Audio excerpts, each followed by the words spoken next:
Olá, leitores da Bíblia, bem-vindos ao dia 248. Eu sou a Tati Camargo, do Mulheres com Fé, e juntos estamos lendo a Bíblia por completo com apenas 15 minutos por dia e mais alguns minutos adicionais para o mini estudo bíblico. Hoje eu vou ler para vocês Ezequiel, dos capítulos 28 ao 30. Se você ainda não segue Mulheres com Fé _oficial no Instagram, faça isso hoje mesmo. Lembrando que todos os áudios da Bíblia estão registrados no YouTube e também no Spotify. Antes de começarmos, vamos fazer a nossa oração. Senhor Deus, muito obrigada, Pai, por mais um dia de vida. Muito obrigada por participar, Pai, deste projeto da leitura bíblica e por ter essa oportunidade de ler Tua Palavra.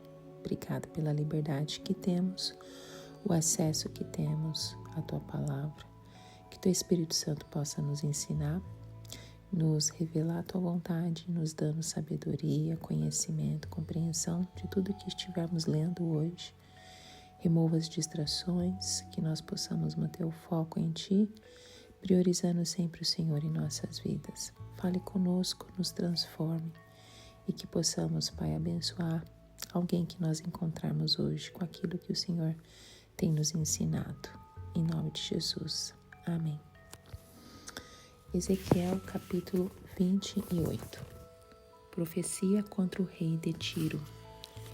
Veio a mim esta palavra do Senhor. Filho do homem, diga ao governante de Tiro: assim diz o soberano Senhor. No orgulho do seu coração você diz: sou um Deus. Sento-me no trono de um Deus no coração dos mares. Mas você é um homem e não um Deus, embora se considere tão sábio quanto Deus. Você é mais sábio que Daniel? Não haverá segredo que lhe seja oculto? Mediante a sua sabedoria e o seu entendimento, você granjeou riquezas e acumulou ouro e prata em seus tesouros. Por sua grande habilidade comercial, você aumentou as suas riquezas, e por causa das suas riquezas, o seu coração ficou cada vez mais orgulhoso. Por isso, assim diz o soberano Senhor: por que você pensa que é sábio, tão sábio quanto Deus? Trarei estrangeiros contra você, das mais impiedosas nações. Eles empunharão suas espadas contra a sua beleza e a sua sabedoria, e traspassarão seu esplendor fulgurante. Eles o farão descer à cova, e você terá morte violenta no coração dos mares. Dirá você então: eu sou um Deus na presença daqueles que o matarem? Você será tão somente o homem, não um Deus, nas mãos daqueles que o abaterem. Você terá a morte dos incircuncisos nas mãos de estrangeiros. Eu falei, palavra do soberano, o Senhor. Esta palavra do Senhor veio a mim. Filho do homem, erga um lamento a respeito do rei de Tiro e diga-lhe: assim diz o soberano, o Senhor. Você era o modelo da perfeição, cheio de sabedoria e de perfeita beleza. Você estava no Éden, no jardim de Deus. Todas as pedras preciosas o enfeitavam: sárdio, topázio e diamante, berilo, ônix e jaspe, safira, carbúnculo e esmeralda. Seus engastes e guarnições eram feitos de ouro. Tudo foi preparado no dia em que você foi criado. Você foi ungido como um querubim guardião, pois para isso eu o designei. Você estava no Monte Santo de Deus e caminhava entre as pedras fulgurantes. Você era inculpável em seus caminhos, desde o dia em que você foi criado, até que se achou maldade em você. Por meio do seu amplo comércio, você encheu-se de violência e pecou. Por isso eu o lancei, humilhado, para longe do monte de Deus, e o expulsei, ó querubim guardião, do meio das pedras fulgurantes. Seu coração tornou-se orgulhoso por causa da sua beleza, e você corrompeu a sua sabedoria por causa do seu esplendor. Por isso eu a tirei à terra, fiz de você um espetáculo para os reis. Por meio dos seus muitos pecados e do seu comércio desonesto, você profanou os seus santuários. Por isso fiz sair de você um fogo que o consumiu e reduzi você a cinzas no chão, à vista de todos os que estavam observando. Todas as nações que o conheciam espantaram-se ao vê-lo. Chegou o seu terrível fim. você não mais existirá. Profecia contra Sidom. Veio a mim esta palavra do Senhor. Filho do homem, vire o rosto contra Sidom, profetize contra ela e diga: assim diz o soberano, o Senhor, estou contra você, Sidom, e manifestarei a minha glória dentro de você. Todos saberão que eu sou o Senhor quando eu castigá-la e mostrar-me santo em seu meio. Enviarei uma peste sobre você e farei sangue correr em suas ruas. Os mortos cairão, derrubados pela espada que virá de todos os lados contra você. E todos saberão que eu sou o Senhor. Israel não terá mais vizinhos maldosos, agindo como roseiras bravas dolorosas e espinhos pontudos, pois eles saberão que eu sou o soberano Senhor. Assim diz o soberano Senhor: quando eu reunir Israel dentre as nações nas quais foi espalhado, eu me mostrarei santo entre eles, à vista das nações. Então eles viverão em sua própria terra, a qual dei ao meu servo Jacó. Eles viverão ali em segurança, construirão casas e plantarão vinhas. Viverão em segurança quando eu castigar todos os seus vizinhos que lhe fizeram mal. Então eles saberão que eu sou o Senhor, o seu Deus. Ezequiel capítulo 29. Profecia contra o Egito. No 12º dia do 10º mês do 10º ano do exílio, esta palavra do Senhor veio a mim. Filho do homem, vire o rosto contra o faraó, rei do Egito, e profetize contra ele e contra todo o Egito. Diga-lhe: assim diz o soberano, o Senhor. Estou contra você, faraó, rei do Egito, contra você, grande monstro, deitado em meio a riachos, a seus riachos. Você diz: o Nilo é meu, eu o fiz para mim mesmo. Mas porei anzóis em meu queixo e farei os peixes, os seus regatos, se apegarem às suas escamas, ó Egito. Puxarei você para fora dos seus riachos, com todos os peixes grudados em suas escamas. Deixarei você no deserto, você e todos os seus peixes dos seus regatos. Você cairá em campo aberto e não será recolhido nem sepultado. Darei você como comida aos animais selvagens e às aves do céu. Então todos os que vivem no Egito saberão que eu sou o Senhor. Você tem sido um bordão de junco para a nação de Israel. Quando eles o pegaram com as mãos, você rachou e rasgou o ombro deles. Quando eles se apoiaram em você, você se quebrou e as costas deles sofreram torção. Portanto, assim diz o soberano Senhor: trarei uma espada contra você e matarei os seus homens e os seus animais. O Egito se tornará um deserto arrasado. Então eles saberão que eu sou o Senhor. Visto que você disse: o Nilo é meu, eu o fiz, estou contra você e contra os seus regatos. E tornarei o Egito uma desgraça e um deserto arrasado, desde Migdol até Sevene, chegando até a fronteira da Etiópia. Nenhum pé de homem ou pata de animal o atravessará. Ninguém morará ali. Por 40 anos. Farei a terra do Egito arrasada em meio a terras devastadas, e suas cidades estarão arrasadas durante 40 anos entre as cidades em ruínas. Espalharei os egípcios entre as nações e os dispersarei entre os povos. Contudo, assim diz o soberano Senhor: ao fim dos 40 anos, ajuntarei os egípcios dentre as nações, nas quais foram espalhados. Eu os trarei de volta do cativeiro e os farei voltar ao alto Egito, a terra dos seus antepassados. Ali serão um reino humilde, será o mais humilde dos reinos e nunca mais se exaltará sobre as outras nações. Eu o farei tão fraco que nunca mais dominará sobre as nações. O Egito não inspirará mais confiança a Israel, mas será uma lembrança de sua iniquidade, por procurá-lo em busca de ajuda. Então eles saberão que eu sou o soberano, o Senhor. No primeiro dia do primeiro mês do 27º ano do exílio, esta palavra do Senhor veio a mim. Filho do homem, o rei Nabucodonosor da Babilônia conduziu seu exército numa dura campanha contra Tiro.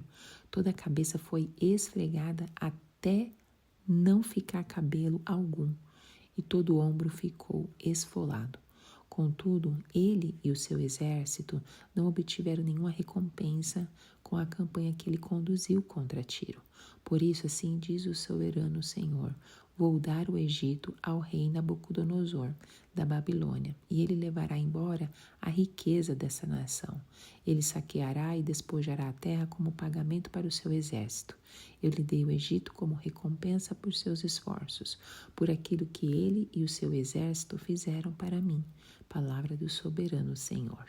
Naquele dia farei crescer o poder da nação de Israel e abrirei a minha boca no meio deles. Então eles saberão que eu sou o Senhor. Ezequiel capítulo 30. Um lamento pelo Egito. Esta palavra do Senhor veio a mim.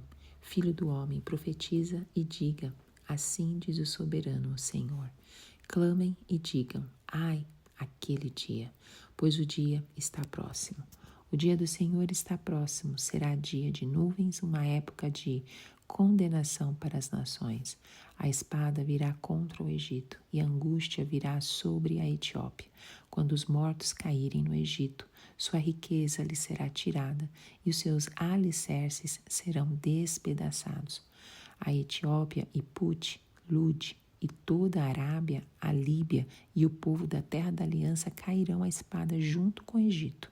Assim diz o Senhor: os aliados do Egito cairão e a sua orgulhosa força fracassará.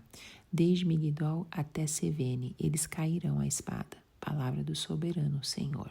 Serão arrasados no meio de terras devastadas, e as suas cidades jazerão no meio de cidades em ruínas. E eles saberão que eu sou o Senhor, quando eu incendiar o Egito e todos os que o apoiam forem esmagados.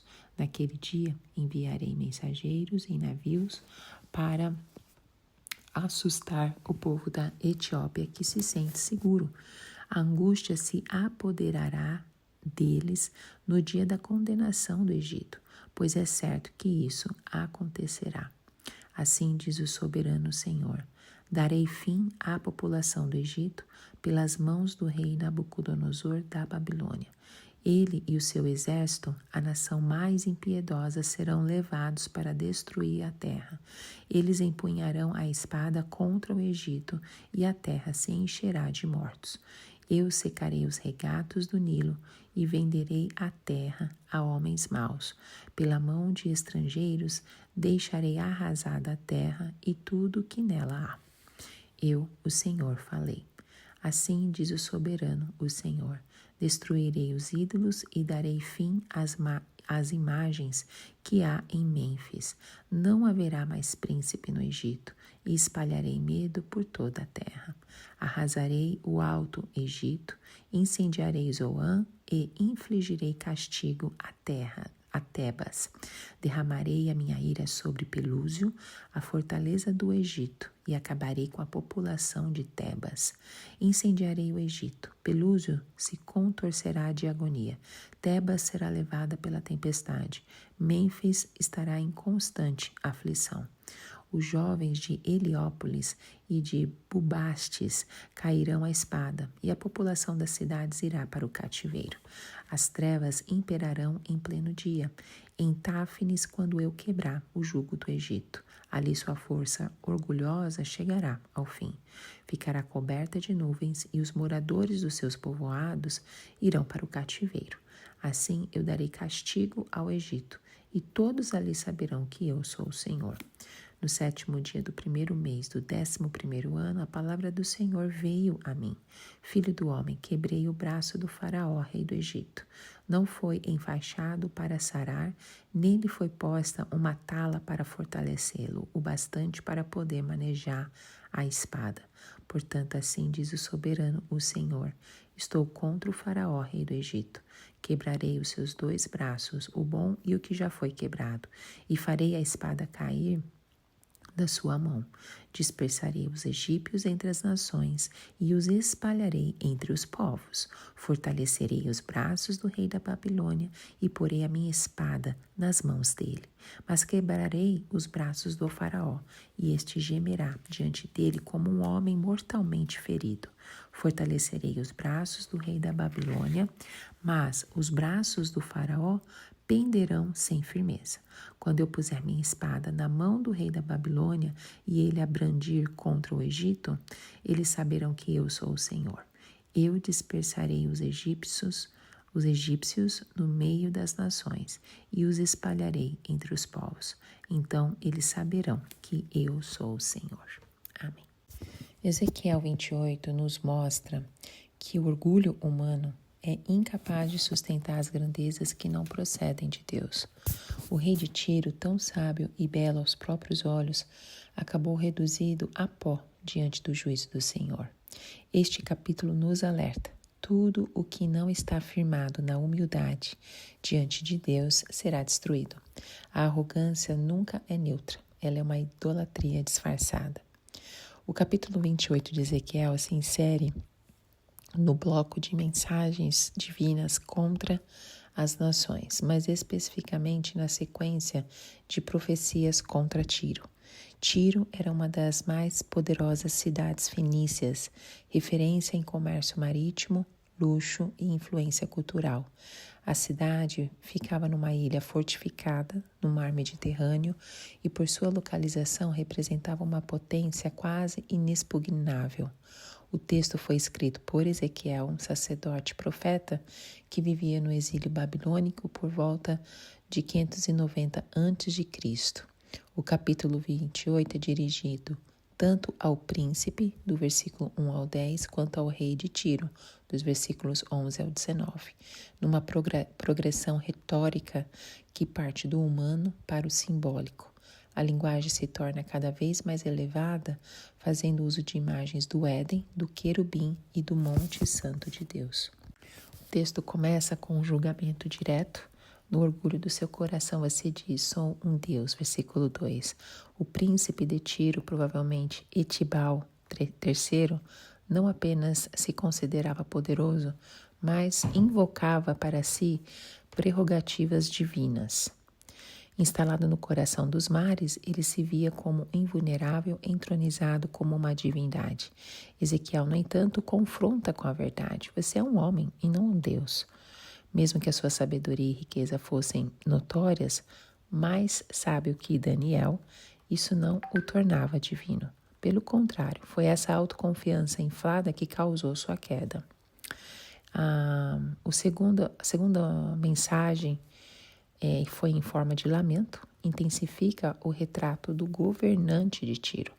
Ele é descrito como um modelo de perfeição, cheio de sabedoria e de perfeita beleza. Versículo 12. Estava no Éden, adornado com pedras preciosas, uma clara alusão ao luxo, mas também ao status elevado concedido por Deus. No versículo 14, ele é chamado de querubim guardião, alguém estabelecido por Deus no Monte Santo, caminhando entre pedras fulgurantes. Essa descrição remete a um ser exaltado, próximo da glória divina, com acesso privilegiado à presença de Deus. Mas como Adão, ele caiu. Você era inculpável até que se achou maldade em você. Versículo 15. A corrupção do comércio, a violência e o orgulho o levaram à queda. Por isso eu o lancei em desgraça para longe do monte de Deus. Versículo 16. Embora muitos interpretem Ezequiel 28, dos versículos 11 a 19, como uma referência direta à queda de Satanás, essa não é uma leitura primária do texto no seu contexto original. Ezequiel está se referindo ao rei humano de Tiro, provavelmente Etibal III, usando linguagem simbólica e elevada para destacar o seu orgulho e sua queda trágica. O texto não afirma literalmente que ele seja Satanás. No entanto, a linguagem usada evoca temas espirituais profundos. O rei é descrito como modelo de perfeição e no Éden, jardim de Deus. Ele é chamado de querubim ungido que caminhava entre pedras fulgurantes. Foi expulso por causa da sua corrupção e violência. Essas imagens ultrapassam a realidade de qualquer rei humano e remetem à queda de um ser glorioso que tentou se igualar a Deus. Por isso, a tradição cristã passou a enxergar aqui como uma figura tipológica de Satanás, o ser criado com beleza e sabedoria que se rebelou contra o Criador. A profecia se estende a Sidom, cidade irmã de Tiro. Embora menos poderosa, Sidom também será julgada por Iavé.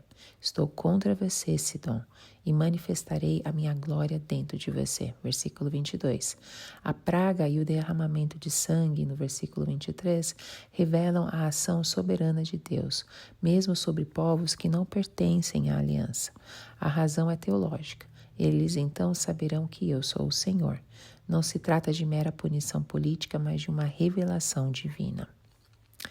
Em contraste com os juízos anteriores, os versículos finais trazem esperança para o povo de Deus.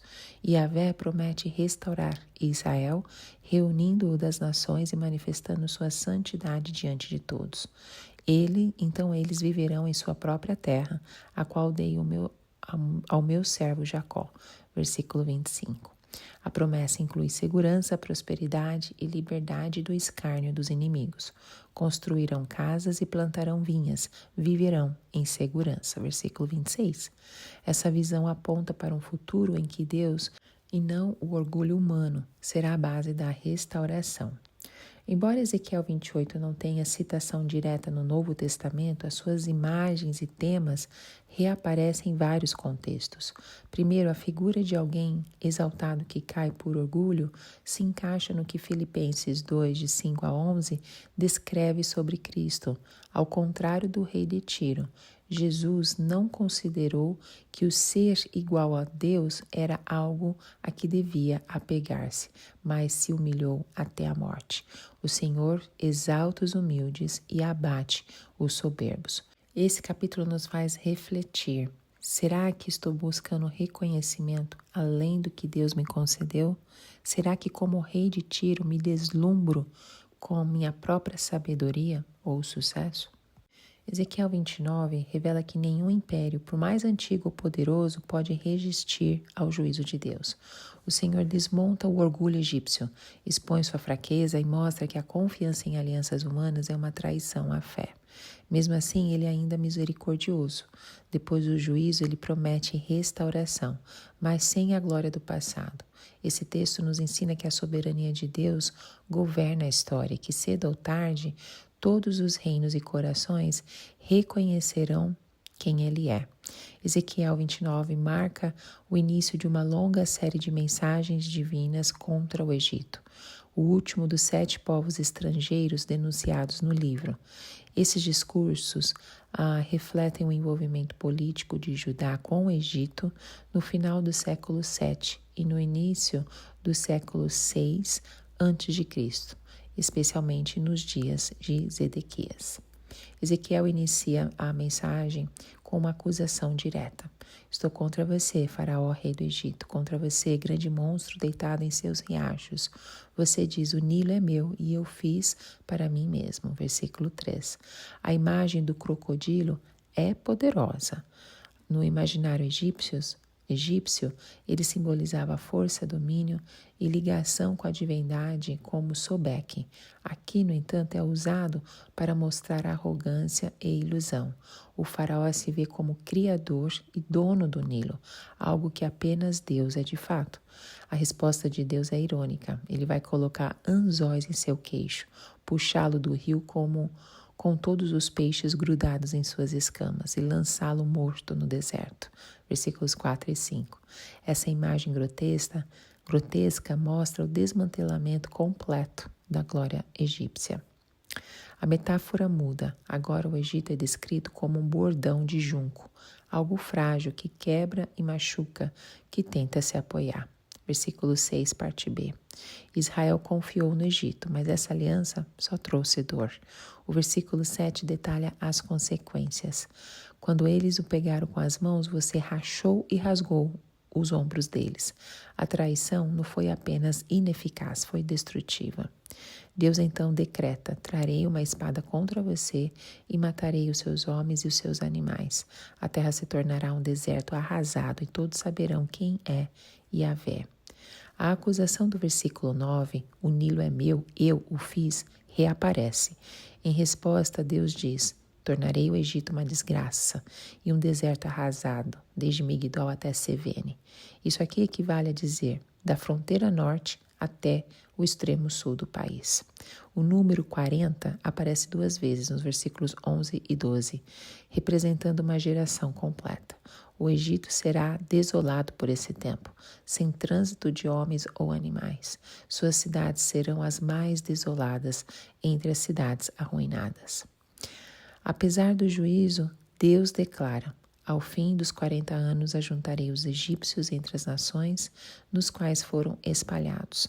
Eles retornariam ao Alto Egito, a terra de suas origens. Mas a restauração viria com uma condição. Ali será um reino humilde. O Egito não teria mais pretensões de dominação. Nunca mais se exaltará sobre as outras nações. Esse detalhe nos chama atenção. Deus não pune para destruir apenas, mas para redirecionar. A restauração não é para a glória passada, mas para a submissão. O Egito será um lembrete vivo do erro de confiar em poderes humanos em vez de no Senhor. Anos depois da primeira profecia, Ezequiel recebe uma nova palavra lá no versículo 17.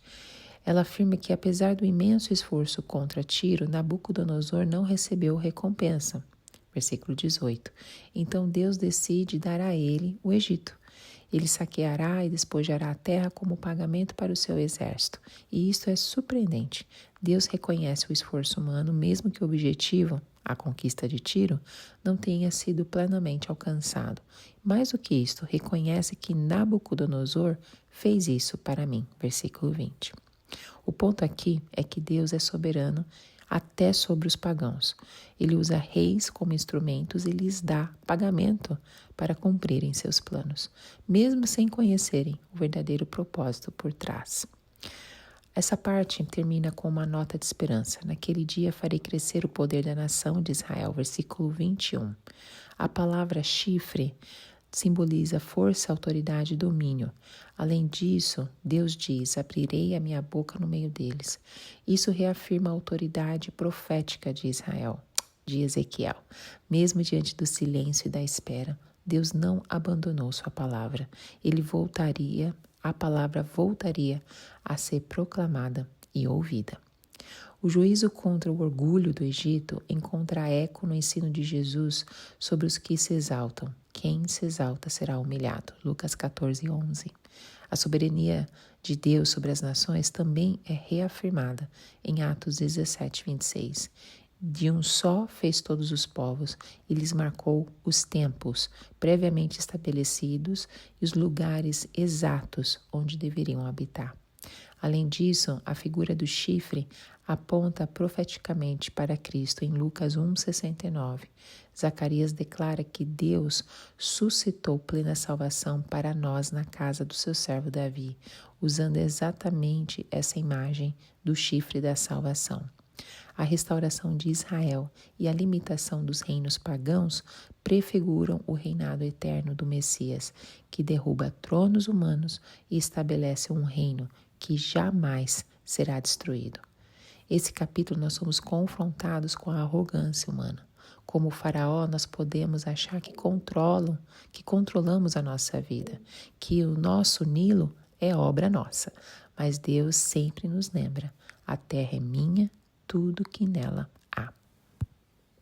E Ezequiel 30 nos ensina que o juízo de Deus atinge também as potências humanas mais confiantes.